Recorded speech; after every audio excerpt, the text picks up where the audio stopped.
New update. WIBTA for dumping my GF after she blocked my mom's number on my phone. My girlfriend has been kind of irritated by how often I talk to my mom. Recently, she's been staying at my place as her apartment needs repairs. When I got an email from my mom saying she's been worried because her calls to me keep getting dropped, I checked my phone and found out my mom was blocked. I'm pretty sure my girlfriend did it, especially since I caught her acting weird about my phone the other day. I did ask her to pack her bags and leave. She thought I was joking. When she knew I was serious, she started crying and yelling. The title is pretty much all there is to it. My mom and I live in different countries, so she usually calls me about 2-3 times per week on the phone. Since I met my current GF, she's been somewhat irritated by this and thinks I talk too much to my mom. While she's never really pushed it beyond that, her rhetoric about it has ramped up over the past few days as she's been staying with me due to her own apartment needing repairs. Since she's been staying with me, I've noticed that she's been touching my phone a lot. I don't have anything to hide, so this really didn't bother me. That was until today. I got an email while I'm at work, and it was from my mom. Essentially, she wrote that she was worried because every time she's attempted to call me over the past few days, her calls have kept getting dropped. I then went to call her, and my phone had her listed under blocked contacts. I know for a fact it's my GF because when I got out of the shower on Saturday, I saw her put down my phone really quickly and was giggling. When I asked her what was up, she said nothing and continued on with her day like everything was fine. I'm still at work, and if you couldn't guess, I'm beyond furious. Some of my coworkers noticed and asked me, so I told them. A few of them think I should ask her why and try to understand her motives, but several of them think I should just dump her once I get home. To be honest, I'm leaning towards that second option. WIBTA. If once I get home, I ask her to pack her bags and leave. Update. She's been dumped, tossed out, kicked out, sent out to pasture, shown the door, released into the wild, dropped like a bad habit, unfriended in real life, banished, exiled, yeeted, disgraced,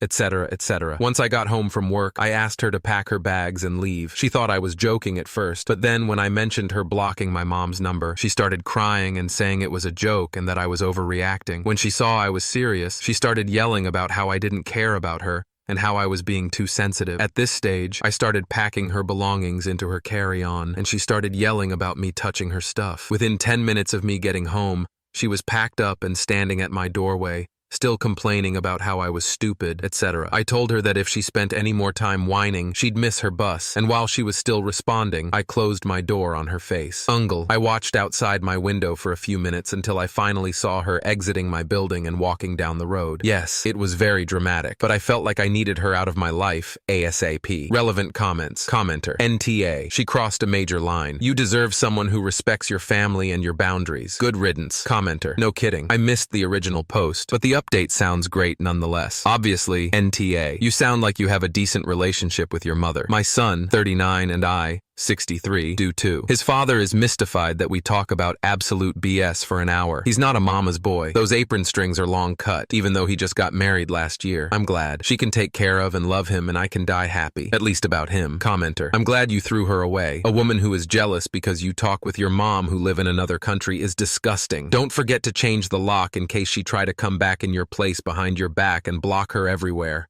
Story 2. WIBTA. For asking my girlfriend to cut ties with her ex-friend with benefits. Hello, long-time lurker here, using a throwaway account. Usually, I find similar situations on Reddit when I have a problem, but I feel like I really need your opinion on this one. I, 30M, have been dating my girlfriend, 29F, for 6 months. Everything has been going smoothly, even though I'm her first serious relationship, and she's admittedly been fumbling a bit and taking things slowly. We met on a dating app earlier this year. Before meeting me, she had met several guys over the years, but they were more like friends with benefits, while she was hoping for those to turn into serious relationships. Today, she told me that a guy she used to talk to has been messaging her. She says she told him that she's in a relationship now and is happy, but maybe he hasn't found someone. I told her the best thing to do is to stop responding, and if he keeps insisting, she should block him. However, she said, he's probably seeing some girls but nothing serious, and that he lacks self-confidence. She mentioned she's only replying with short answers, but won't block him because she thinks that would be rude. I asked her if they'd met in person, and she said yes, several times before we started dating. When I asked if they had been intimate, she admitted yes. I politely pointed out that he seems to be more than just a guy she used to talk to occasionally, but she insists there's nothing wrong with replying to him, claiming she's just being polite and isn't the type to ignore someone who reaches out. As I dug for more information, I learned that they met on a dating app. He was her first kiss, which she described as the best day of her life. She was madly in love with him and hypnotized by him. They saw each other for the last time last year, not long before she and I met, maybe a month before. He treated her badly, like making her drive 1.5 hours to his place, only to tell her he was too tired to see her and that she should come back another day. But she was desperate for his attention and put up with it. This situation lasted for 2 years. She insists she has no feelings for him anymore and has moved on, but also says she's too nice to block him. I told her I didn't understand how she could keep talking to someone who treated her so badly and explained that I'm uncomfortable with it. I also said I found it disrespectful that he's messaging her while we're in a relationship and that I'd like her to cut ties and focus on what we're building together. She tried to reassure me but didn't say she'd stop talking to him. I thought my point was clear, even though I didn't explicitly say, block him or I'll reconsider our relationship. About 30 minutes later, she texted me again asking how I felt. I told her I was confused about what she planned to do about him messaging her, and she responded with, "What are you afraid of? I told you I've moved on, and I don't even consider him an ex." Honestly, I told her I found that hard to believe, considering how strong her feelings were for him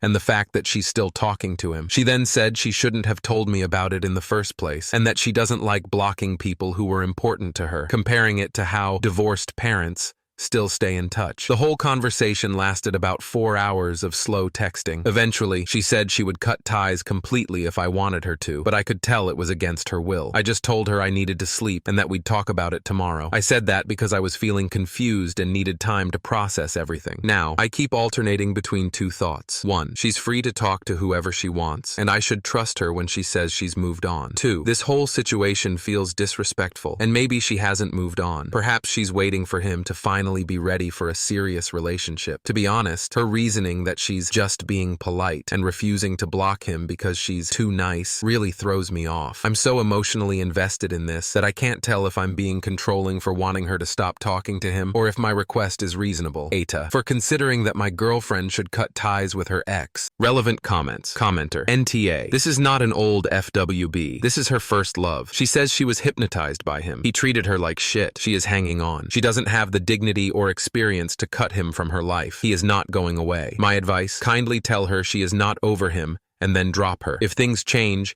she can reach out to you, and if you are available, maybe you can take things up again, but she needs to work things out. You need to set clear boundaries. She needs to act here. You cannot and should not tell her what to do. That will lead to her resenting you and turning this sitch around on you, which I think you know. Good luck. Commenter. It's completely reasonable to feel uncomfortable with your girlfriend continuing to talk to someone she was deeply in love with and who treated her poorly. The fact that she still feels compelled to respond out of politeness raises valid concerns about whether she has fully moved on or if there's still some unresolved emotional attachment. Commenter. Sorry, dude, but you are the one she settled for. He is the one she wants. OP. I'm afraid this is the case. At my age and my level of attractiveness, I'm going to have a hell of a hard time to be someone's first choice. Commenter. Dude, take care of yourself first. Go to the gym or go hiking. Do what you need to feel good about yourself. You deserve to have someone who is driving 2 hours one way to be with you. You are 30. You have a whole lifetime ahead of you where you want to be happy. Story 3. AITA for defending my daughter's choice to turn down a boy's advances. Hello all. My husband and I have been arguing about this all day,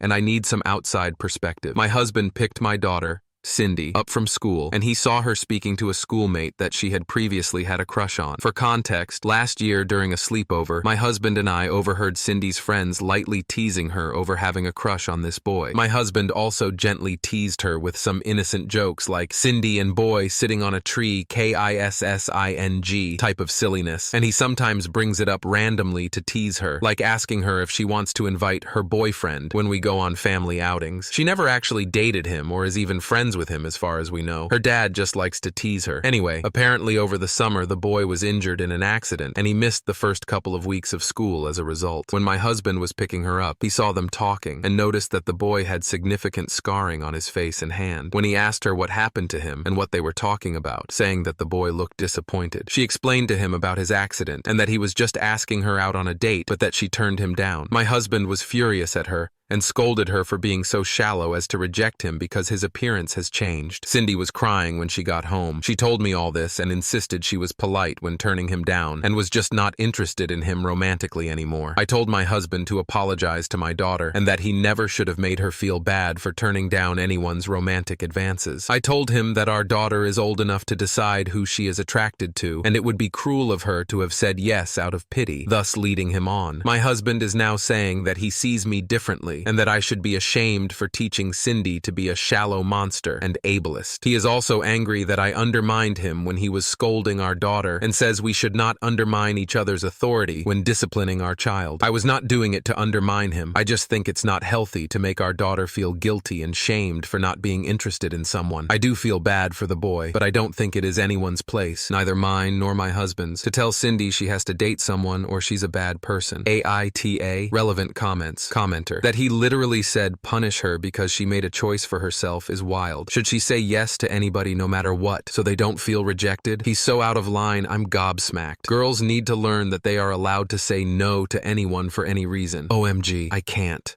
Commenter, NTA, your daughter shouldn't be forced into doing anything she doesn't want to do just because someone is disabled. Commenter, NTA, I'm sorry, but your husband seems shockingly immature in this case. He teased your daughter the way children do. He got hurt on behalf of the boy, thinking it was due to his scarring, and forgetting that youth crushes sometimes last for a week. Maybe he sees his vulnerable self in that boy, but he can't let himself be so emotionally affected that he's unable to understand the nature of his daughter's crush and respect her decision. He's literally acting like a boy mid-puberty who got rejected, who can't accept that loss of feelings isn't a mistake you actively make due to personal flaws. Story 4, AITA for confronting my husband about being too close with a female co-worker after I found their secret messaging app. I, 31F, have been married to my husband, 33M, for 6 years. For the most part, our marriage has been solid, but recently something really bothered me. Last week, I borrowed my husband's phone to look something up, and that's when I noticed an app I didn't recognize. It wasn't a standard messaging app like WhatsApp or iMessage. It was some off-brand chat app that I'd never even heard of. Curiosity got the best of me, so I opened it up, and what I found left me feeling sick. He had been having daily conversations with a female co-worker, Sophie, for months. The chats were long, often late at night, and full of personal topics, inside jokes, and memes they sent each other. While the messages weren't explicitly romantic, the vibe was way too cozy for my comfort. What really set me off was the fact that they were using this specific app to communicate. Why couldn't they just text like normal people? It felt shady, like they were trying to keep their conversations hidden. When I confronted him, he didn't even try to deny it. He said he didn't tell me about it because he thought I'd overreact. His defense was that it was just an innocent friendship and that Sophie is going through a tough time, and he's just being supportive. He even had the audacity to tell me that I need to trust him more and that I'm in the wrong for snooping. I asked him why they couldn't just use work email or normal texts, and he shrugged it off, saying they wanted to keep work and personal stuff separate. He claims it's purely platonic and that they've never crossed any boundaries, but I can't help but feel like this is emotional cheating, especially since he kept it hidden. To make matters worse, he's making me feel guilty for bringing it up, saying I'm acting paranoid and controlling. So now I'm wondering, AITA for confronting him? Should I have just let it go? Or is this a red flag I need to take seriously? Relevant comments. Commenter, you're not overreacting. Secret apps and late night chats with a coworker? That's a red flag. OP,